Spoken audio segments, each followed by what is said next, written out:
Une émotion nationale, générale, 4 jours après le meurtre de Lola, 12 ans. Oui, aujourd'hui, les parents de la fillette ont été reçus par Emmanuel Macron qui leur a présenté ses condoléances et leur a fait part de son soutien.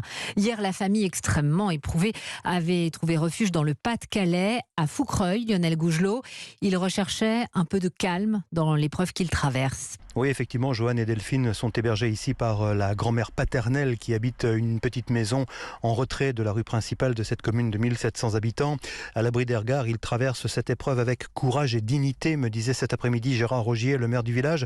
Il a longuement rencontré le couple hier soir, des parents dévastés, vous l'imaginez bien, par la barbarie dont a été victime leur enfant et surtout plongés dans un abîme d'incompréhension sur les raisons de ce meurtre. Quelle raison de faire un massacre tel qu'on peut connaître maintenant, sans avoir des détails, ce qu'on entend de plus en plus? Non, ils ne comprennent pas. Mais ils sont très courageux. Je ne pensais pas les trouver à ce stade de comportement. Pour l'instant, ce qu'ils souhaitent le plus, c'est récupérer leur fille. Pour le reste, suite de l'enquête, je ne peux pas dire que ça ne les préoccupe pas, mais le principal, c'est de récupérer leur fille. Des parents qui assurent au maire du village qu'ils n'ont jamais eu d'altercation ou de différend avec cette Dabia, comme celle-ci a pu l'affirmer dans une première déposition. Joanne et Delphine n'aspirent plus maintenant qu'à une chose, pouvoir ramener ici le corps de leur petite Lola.